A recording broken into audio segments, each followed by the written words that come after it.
नमस्कार साथियों, स्वागत है आपका सिनर्जी आईएएस एकेडमी की ऑफिशियल यूट्यूब चैनल पर। मैं आपका दोस्त राही मेहता आपके लिए एचसीएस एग्जाम के रिगार्डिंग एंशिएंट हिस्ट्री की एक और वीडियो लेकर सामने आया हूं। पिछली वीडियो सीरीज को कंटिन्यू करते हुए हमने महाजनपद तक के जो टॉपिक थे उनको कवर कर लिया था। हमने स्टोन एज से शुरुआत करते हुए चालकोलिथिक एज, ब्रॉन्ज एज, वैदिक एज एंड महाजनपद इन सभी विषयों को कवर कर लिया था। आज हम उसी वीडियो सीरीज का एक नया लेक्चर सामने लेकर आए हैं। इस वीडियो सीरीज के अंदर या इस लेक्चर के अंदर आज हम स्पेसिफिकली जो महाजनपद पीरियड के बाद मगध डायनेस्टी है, मगध वंश है, उसके बारे में हम बात करेंगे। मगध वंश के अंदर जितनी भी इंपॉर्टेंट डायनेस्टीज थी उनका हम यहाँ पर जिक्र करेंगे। उससे रिलेटेड सभी जो फैक्चुअल इंफॉर्मेशन है वो भी हम कलेक्ट करेंगे और at the end Magadh dynasty ही आखिरकार क्यों पावरफुल हुई इसके बारे में भी हम विचार विमर्श करेंगे। तो दोस्तों, जो सिक्स्थ से फोर्थ सेंचुरी बीसी का जो पीरियड था, यानी कि 600 से 400 बीसी पूर्व का जो पीरियड था, उस पीरियड के अंदर कुछ तीन चार बड़े बड़े जितने भी महाजनपद थे, यह अपनी पावर को सुप्रीम एस्टेब्लिश करने में लगे हुए थे। यह सभी बाकी जितनी भी महाजनपद मौजूद थी उन सब से महान होने की जो लड़ाई थी, उस महान होने की लड़ाई के अंदर मगध, अवंती, कोसाला एवं वत्सास, मगध, अवंती, कोसाला एवं वत्सास, इन चारों के बीच में एक तरीके का युद्ध चल रहा था। और ये चारों की चारों ही महाजनपद जो थी, ये सबसे बड़ी महाजनपद के रूप में जानी जाना चाहती थी। इनकी यह इच्छा थी, ये सबसे ज्यादा पावरफुल होना चाहते थे। परंतु इनमें से जो मगध एम्पायर था, जो मगध डायनेस्टी थी, वह सबसे ज्यादा पावरफुल हो पाती है। और मगध डायनेस्टी या मगध वंश के इलाके में ही, पाटलिपुत्र मगध साउथ बिहार के इलाके में ही आने वाले समय में मौर्यन वंश जो होगा वह जन्मेगा। मौर्यन वंश हम जानते हैं देश का इतिहास का, एंशिएंट हिस्ट्री का सबसे प्रोमिनेंट, सबसे बड़ा, सबसे अधिक शक्तिशाली वंश था। उस वंश की नींव मगध के इलाके में ही रखी गई थी, मगध एम्पायर के इलाके में ही रखी गई थी। तो सबसे पहले हम मगध एम्पायर को ही डिटेल में डिस्कस करेंगे। नेक्स्ट वीडियो जो हमारी आएगी वो फिर मौर्यन एम्पायर के ऊपर रहने वाली है। ठीक है दोस्तों, तो मगध वंश की, मगध एम्पायर की जो स्थापना की गई थी वह जरासंध के द्वारा की गई थी। इसके द्वारा, जरासंध के द्वारा की गई थी। परंतु जो सबसे पावरफुल और सबसे इंपॉर्टेंट वंश जो था मगध एम्पायर का, मगध डायनेस्टी का, उसे हम हर्यंक वंश के नाम से या हर्यंक डायनेस्टी के नाम से ही जानते हैं। ठीक है दोस्तों, भले ही मगध की स्थापना जरासंध के द्वारा की गई थी, परंतु पहला सबसे महत्वपूर्ण, सबसे इंपॉर्टेंट, सबसे पावरफुल डायनेस्टी जो मगध एम्पायर का था वो था हर्यंक डायनेस्टी। ठीक है दोस्तों, तो हर्यंक डायनेस्टी से ही हम स्टार्ट करते हैं मगध एम्पायर के बारे में। हर्यंक डायनेस्टी के सबसे इंपॉर्टेंट, सबसे पहले किंग जो थे वह थे बिंबिसार। बिंबिसार का समय था 558 बीसी से लेकर 491 बीसी तक।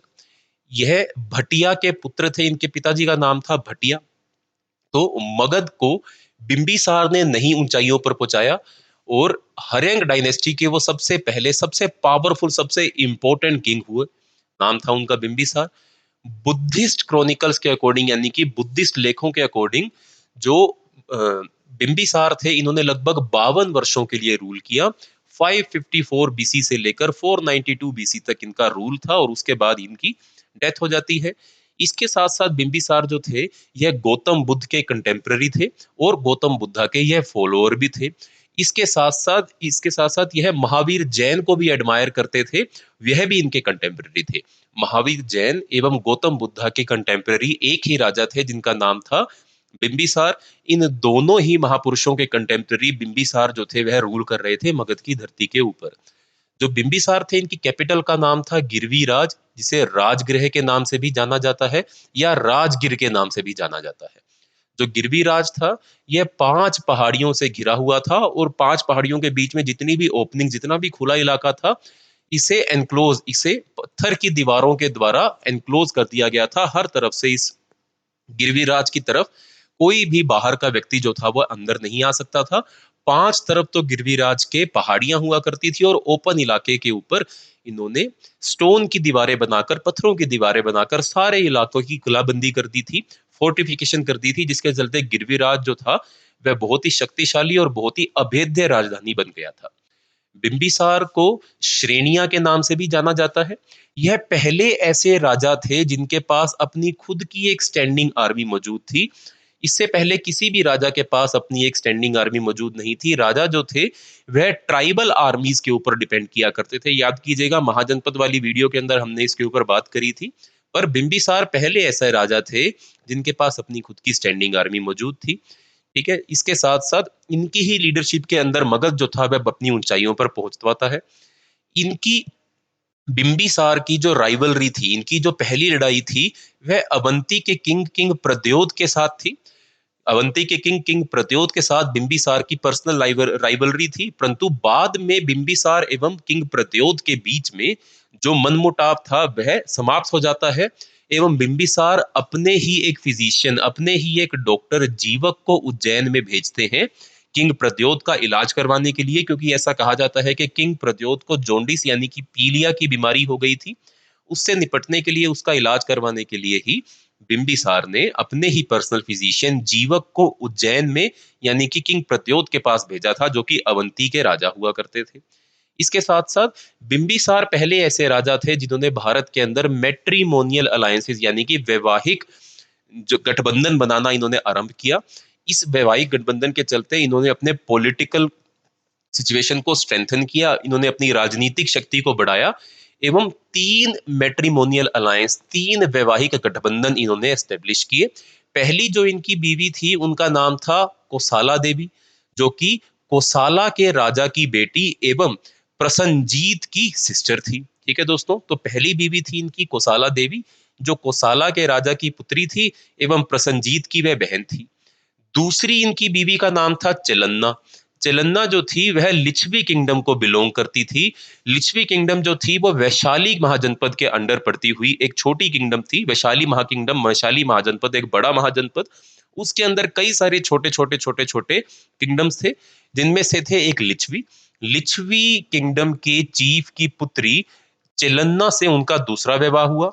उसके बाद खेमा नाम की एक महिला के साथ, जो कि मदरा क्लैन, जो कि पंजाब के अंदर एक जनपद था, उनकी पुत्री थी। तीसरी शादी इनकी, तीसरा विवाह इनका खेमा के साथ हुआ। तो पहली इनका विवाह कोसाला देवी के साथ, दूसरा विवाह बिंबिसार का चलन्ना के साथ हुआ एवं तीसरा विवाह बिंबिसार का खेमा के साथ हुआ। इन तीनों विवाहों के चलते बिंबिसार ने अपनी राजनीतिक शक्ति जो थी वह काफी बढ़ाई। इन राजनीतिक गठबंधनों का इस्तेमाल करते हुए इन्होंने मगध की सीमाओं को मगध से भी दूर तक फैला दिया। और इसके साथ साथ इनकी पॉलिसी को policy of conquest and expansion के नाम से भी जाना जाता है। ये काफी ज्यादा अग्रेसिवली अपनी सीमाओं को बढ़ाने की कोशिश कर रहे थे। यह दूसरे छोटे छोटे जनपद, महाजनपदों के ऊपर लगातार अटैक करते रहते थे, जिसके चलते इनकी पॉलिसी को policy of conquest and expansion कहा जाता है। यह पॉलिसी सम्राट अशोक के आने के बाद समाप्त की जाएगी, तब तक लगातार इसी पॉलिसी को फॉलो किया जाएगा। इसके साथ साथ बिंबिसार ने एक बहुत ही इफेक्टिव एंड बेहतरीन एडमिनिस्ट्रेटिव सिस्टम भी मगध इलाके के अंदर एस्टेब्लिश किया। और इनके ऑफिसर्स जो हुआ करते थे उनको 3 भागों में बांटा जाता था। 3 तरीके के ऑफिसर थे, एक एग्जीक्यूटिव, एक मिलिट्री एवं जुडिशियल। इन 3 तरीके के ऑफिसर्स को बिंबिसार ने अपने एडमिनिस्ट्रेटिव सिस्टम के अंदर जगह दी।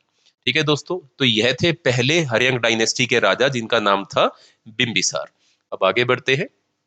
नेक्स्ट दूसरे राजा जो थे बिंबिसार के पुत्र, जिनका नाम था अजात शत्रु, जिन्होंने 492 बीसी से लेकर 460 बीसी यानी कि लगभग 32 साल तक राज किया।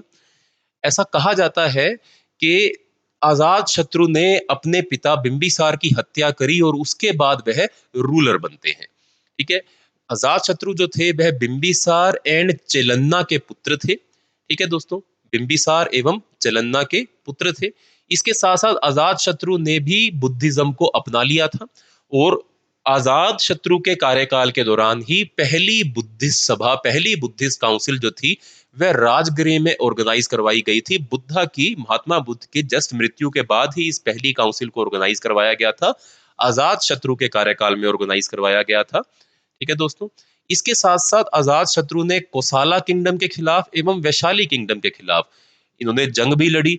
ऑल दो इनकी जो माता थी वह वैशाली किंगडम को ही बिलोंग करती थी, फिर भी आजाद शत्रु ने अपने माता के परिवार यानी कि अपने नान के परिवार के ऊपर, इन्होंने वैशाली के ऊपर इन्होंने अटैक किया था।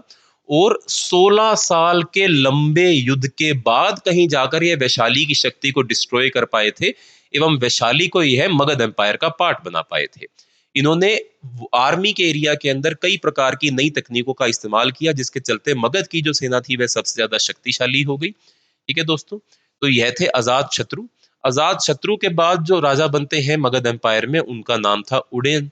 उडयन ने 460 बीसी से लेकर 444 बीसी तक राज किया। यह अजात शत्रु के पुत्र थे। इन्होंने कैपिटल को पाटलिपुत्र शिफ्ट किया। उडयन ने राजगृह से कैपिटल को पाटलिपुत्र शिफ्ट किया।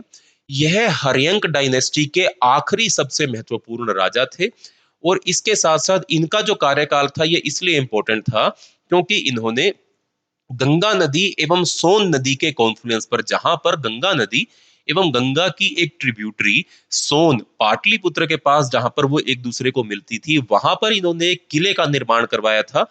पाटलिपुत्र में इन्होंने एक किले का निर्माण करवाया था, जिसको काफी इंपॉर्टेंट माना जाता था क्योंकि इसके निर्माण के चलते मगध की पावर जो थी वो और ज्यादा इंक्रीज हो गई थी, क्योंकि पाटलिपुत्र जो था वो मगध डायनेस्टी के जियोग्राफिकल भौगोलिक विस्तार के इलाके के बिल्कुल मध्य में पड़ता था। उस मध्य में पड़ने वाले इलाके पर इन्होंने एक किला बनाया, अपनी कैपिटल को पाटलिपुत्र इन्होंने शिफ्ट किया, जिसके चलते मगध की सीमाएं और ज्यादा फैली, मगध और ज्यादा शक्तिशाली हुआ एवं मगध को भेद पाना और ज्यादा मुश्किल हो गया। इसके साथ साथ उडयन के कार्यकाल के दौरान जो मगध साम्राज्य की सीमाएं थी वह उत्तर में हिमालय से लेकर दक्षिण में छोटा नागपुर प्लेट्यू तक फैल गई थी, जिसके चलते मगध साम्राज्य भौगोलिक विस्तार तो करता ही जा रहा था, इसके साथ साथ आर्थिक विस्तार भी इनका होता जा रहा था, जिसके चलते उडयन का जो कार्यकाल था वह भले ही छोटा कार्यकाल था, ज्यादा लंबे समय तक वह राजा नहीं रहे, परंतु बहुत ही महत्वपूर्ण कार्य वह मगध साम्राज्य के लिए करके गए।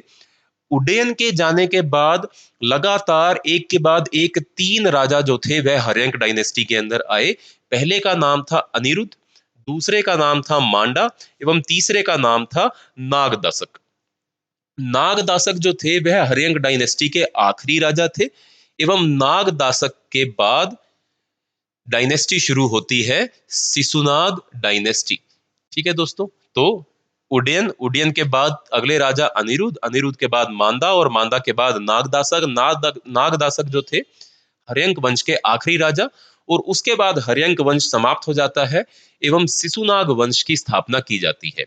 अगर हम श्रीलंकन बुद्धिस्ट क्रॉनिकल्स यानी कि श्रीलंका के अंदर जो बुद्धिस्ट लिटरेचर लिखी गई उसकी अगर हम बात माने, तो उसके अनुसार मगध के अंदर नागदासक के रूल के दौरान, जो कि आखिरी राजा थे हर्यंक वंश के, नागदासक के रूल के दौरान जो आम जनता थी मगध की, उन्होंने हर्यंक वंश के खिलाफ एक बहुत बड़ा आंदोलन किया, और इस आंदोलन के आखिरी में आम जनता के द्वारा ही मगध वंश के अंदर या हर्यंक डायनेस्टी में काम कर रहे एक मिनिस्टर, जिसको अमत्य बोला जाता था, उनको राजा अपॉइंट कर दिया गया एवं नागदासक को साम्राज्य से बाहर कर दिया गया, जिसके चलते हर्यंक वंश की समाप्ति हुई एवं नया वंश सिसुनाग वंश स्थापित किया गया। यह जो मिनिस्टर थे इनका नाम था सिसुनाग, जिनको जनता के द्वारा राजा घोषित किया गया था। इन्हीं के नाम पर दूसरा वंश पड़ा जिसका नाम है सिसुनाग डायनेस्टी।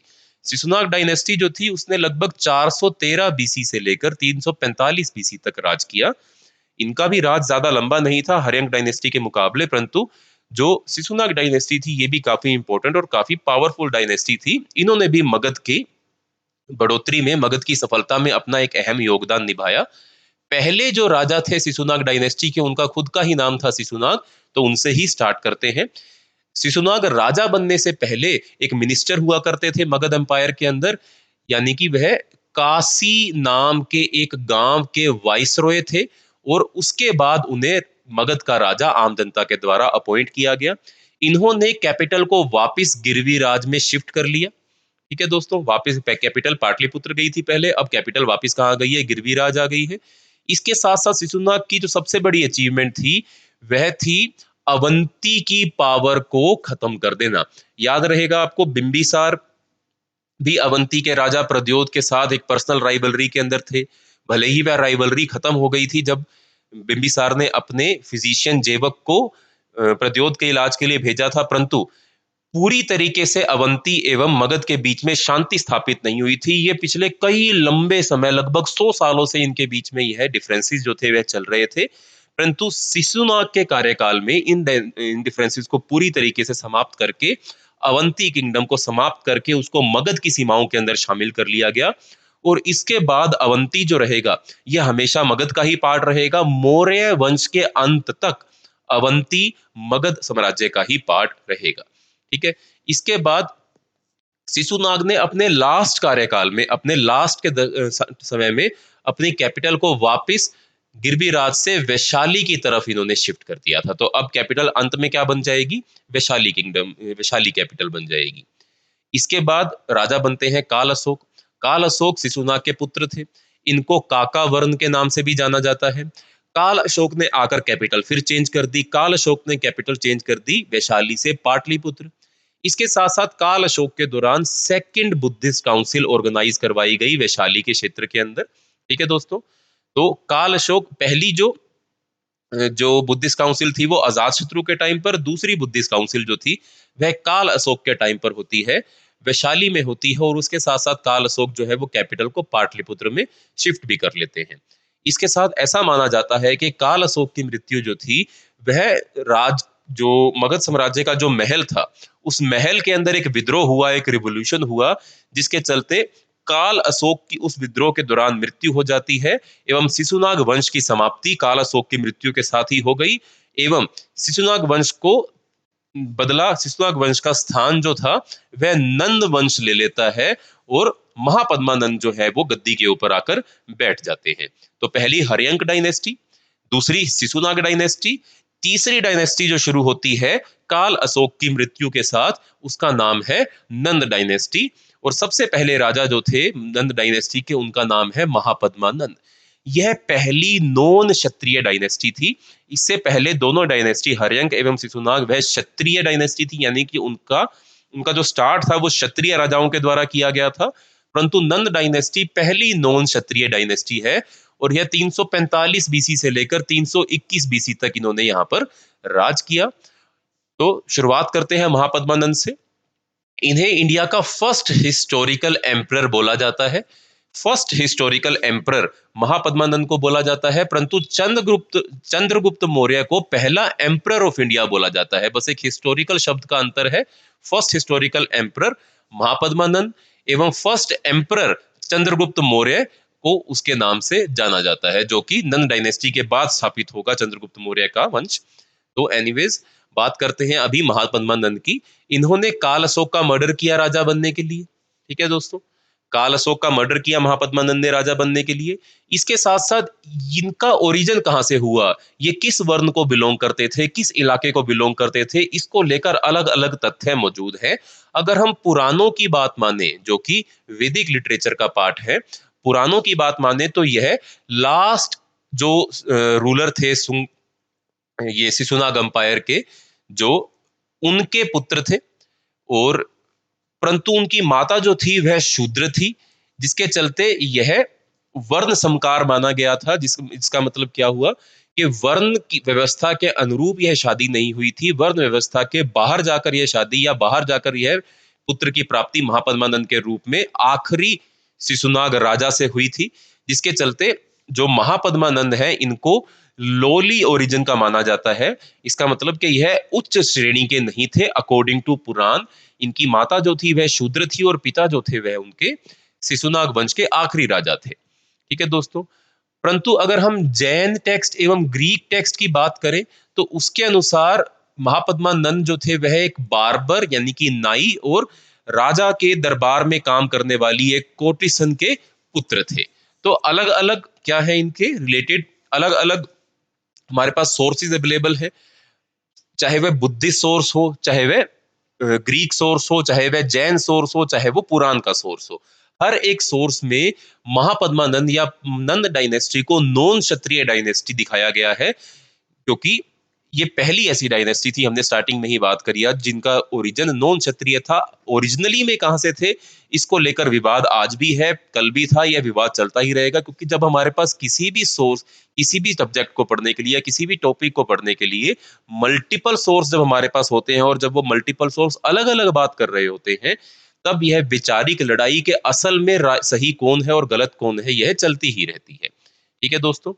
जो महापद्मानंद थे उन्होंने लगभग 28 सालों तक राज किया। महापद्मानंद को सर्व क्षत्रियंतका भी बोला जाता था। इनका टाइटल था सर्व क्षत्रियंत्रिका।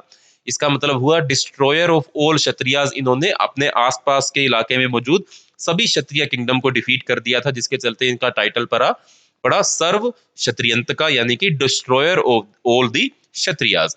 इसके साथ साथ इनका दूसरा टाइटल था एक रथ। एक रथ का मतलब हुआ sole sovereign who destroyed all other ruling princes. इसका हिंदी में अनुवाद होगा कि ये ऐसे राजा थे जिनको एक रथ के नाम से जाना जाता था, जिन्होंने अपने आसपास के इलाके के सभी राजाओं को डिफीट करके उनके ऊपर विजय हासिल कर ली थी।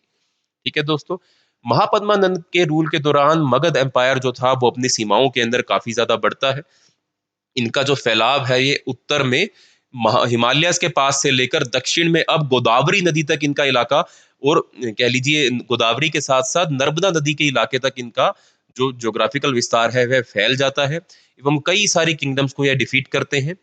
जिनमें से सबसे महत्वपूर्ण लड़ाई जो थी वह आज के ओडिशा के क्षेत्र के अंदर मौजूद जो कलिंग वंश था उनके साथ महापद्मानंद की लड़ाई हुई। कलिंग वंश को डिफीट किया गया महापद्मानंद के द्वारा, एवं कलिंग वंश के इलाके में मौजूद एक जो महावीर जैन की जो मूर्ति थी उसको महापद्मानंद जो थे वो विक्ट्री ट्रॉफी के रूप में मगध के इलाके में ले आते हैं और उसको वहां पर आकर स्थापित कर देते हैं। ठीक है दोस्तों, इसके साथ साथ इन्होंने कोसाला को भी डिफीट किया। एंड अगर हम पाली टेक्स्ट यानी कि बुद्धिस्ट टेक्स्ट की बात माने, तब बुद्धिस्ट टेक्स्ट इन्हें उग्रसेन की उपाधि देते हैं। उग्रसेन की उपाधि इनको इसलिए दी जाती है क्योंकि इनकी आर्मी जो थी वह बहुत ही बड़ी थी और काफी ज्यादा रिच ये एम्पायर था, काफी ज्यादा पावरफुल ये एम्पायर था। बुद्धिस्ट टेक्स्ट के अकॉर्डिंग इनकी आर्मी के अंदर 2 लाख इन्फेंट्री, 60,000 कैवलरी एंड लगभग 6,000 हाथी इनकी आर्मी के अंदर मौजूद थे। और इतनी बड़ी आर्मी को मेंटेन करने के लिए ऑब्वियसली खर्चा भी बहुत ज्यादा आता था, तो उस खर्चे को चलाने के लिए एक बहुत ही इफेक्टिव टैक्सेशन सिस्टम इन्होंने एस्टेब्लिश किया। जनता से टैक्स वसूला, कर वसूला, और उस कर का इस्तेमाल करते हुए इन्होंने एक बहुत बड़ी आर्मी जो थी वह एस्टेब्लिश करी। नेक्स्ट आगे चलते हैं। महापद्मानंद के बाद रूलर बनते हैं उनके पुत्र धनानंद, जो कि नंद एम्पायर के, नंद वंश के आखिरी रूलर थे। इन्हें ग्रीक टेक्स्ट के अकॉर्डिंग अग्रमेस या फिर जेंड्रमेस की उपाधि दी गई है। इनका ग्रीक राइटर्स ने जब नाम लिखा तो धनानंद की जगह इनका नाम अग्रामेस एवं जेंड्रामेस इनका नाम रखा गया। अलेक्जेंडर जो आज मैसेडोनिया से ग्रीक जो रूलर भारत की तरफ या पूरी दुनिया को जीतने के इरादे से जो निकला था अलेक्जेंडर, उनका भारत के नॉर्थ वेस्टर्न इलाके के अंदर जो अटैक हुआ वह भी धनानंद के रूल के दौरान ही अटैक हुआ। परंतु अलेक्जेंडर जो है वह भारत की मुख्य सीमाओं के अंदर, अंदरूनी इलाके के अंदर एंटर नहीं होते हैं, क्योंकि उनको पता था कि एक बहुत ही महत्वपूर्ण, बहुत ही शक्तिशाली रूलर, नंद एम्पायर का रूलर धनानंद जो है वह गंगा या मगध के इलाके को रूल कर रहा है, जिसके पास एक बहुत ही विशाल सेना मौजूद है। उसके चलते अलेक्जेंडर जो था वो भारत की तरफ आगे नहीं बढ़ता है और इंदस के किनारे से, ब्यास नदी के किनारे से ही वह वापिस चला जाता है। ठीक है दोस्तों, इसके साथ साथ धनानंद जो थे यह आखिरी रूलर थे नंद एम्पायर के, और इन आखिरी रूलर को चंद्रगुप्त मौर्य के द्वारा डिफीट करके हटा दिया गया एवं नंद एम्पायर का खात्मा हो गया और उसकी जगह मौर्यन एम्पायर की नींव रखी गई। आखिरी रूलर थे धनानंद। धनानंद को डिफीट किया जाता है चंद्रगुप्त मौर्य के द्वारा कौटिल्य की सहायता से, और उसके साथ ही मगध वंश खत्म होता है, नंद वंश खत्म होता है और मगध के इलाके के अंदर मौर्यन वंश की स्थापना कर दी जाती है। तो यह था दोस्तों मगध वंश से रिलेटेड इंपॉर्टेंट 3 डायनेस्टीज और उनके 3 राजा। अब हम यह डिस्कस करते हैं कि आखिरकार मगध इतना पावरफुल हुआ ही क्यों। मगध जो था वो बाकी जितने भी महाजनपद थे उनको डिफीट करते हुए सबसे महत्वपूर्ण महाजनपद कैसे बन गया। तो सबसे पहला जो कारण रहेगा वो रहेगा जियोग्राफिकल कारण, यानी कि भौगोलिक कारण। जो मगध का इलाका था यह गंगा के किनारे पर बसा हुआ, गंगा के अपर एवं लोअर किनारे पर बसा हुआ इलाका था ये, जिसके चलते भारत के पश्चिम हिस्से से पूर्वी हिस्से तक जो कनेक्टिविटी थी वह गंगा नदी के माध्यम से काफी ज्यादा इफेक्टिव थी। जमीन गंगा नदी के चलते बहुत ही फर्टाइल थी, अच्छी खासी यहाँ पर बारिश हो जाया करती थी, और इस पूरे इलाके को गंगा और गंगा की जितनी भी सहायक नदियां हैं, ट्रिब्यूटरीज हैं, उन्होंने आपस में घेरा हुआ है। चाहे वो सोन नदी हो, चाहे वो चंपा नदी हो, जिसके चलते यह इलाका जो था वो बहुत ज़्यादा उपजाऊ था और इस इलाके के अंदर एंटर कर पाना बहुत मुश्किल था, क्योंकि इन नदियों के कॉन्फ्लुएंस के चलते एक प्रकार का जल दुर्ग बन चुका था मगध। एक दुर्ग यानी कि किला, जल दुर्ग यानी कि नदियों के द्वारा एक किले का निर्माण इस पूरे मगध के इलाके के चारों तरफ कर दिया गया था। इन नदियों का इस्तेमाल करके वे व्यापार भी बहुत आसानी से कर सकते थे। गांवों के इलाकों से अनाज को शहरों तक लेकर आना नदियों के माध्यम से इनके लिए आसान था। एवं किसी इलाके में अगर सेना को भेजना है तो सेना को भी इन नदियों के माध्यम से जल्दी उस इलाके में भेजा जा सकता है जहां पर अटैक होने वाला है। डिफेंसिव एवं ऑफेंसिव दोनों ही कारणों से नदी का इस्तेमाल करना काफी ज्यादा इनके लिए पॉसिबल था। तो इसके चलते जो मगध का इलाका था वह काफी ज्यादा शक्तिशाली हुआ। आगे अगला कारण था इकोनॉमिक फैक्टर, यानी कि आर्थिक कारण। मगध के पास कॉपर एवं आयरन के डिपॉजिट, छोटा नागपुर प्लेट्यू का इलाका क्योंकि इनके कब्जे में था, और हम जानते हैं कि भारत के सबसे ज्यादा मिनरल डिपॉजिट छोटा नागपुर प्लेट्यू में ही मिलते हैं। तो कॉपर एवं आयरन डिपॉजिट यहाँ से ये कलेक्ट कर लिया करते थे। इनकी लोकेशन जहां पर मौजूद थी उसके चलते इस इलाके में ट्रेड को कंट्रोल कर पाना भी काफी आसान था, और उस ट्रेड को कंट्रोल करके उसके ऊपर टैक्स भी लगाया जा सकता था और उस टैक्स को हासिल करके बड़ी सेना को एम्प्लॉय किया जा सकता था। इसके साथ साथ इनकी पॉपुलेशन काफी ज्यादा बड़ी थी, जिसके चलते agriculture, mining, building cities, army के अंदर ज्यादा लोगों को शामिल करना यह भी पॉसिबल था।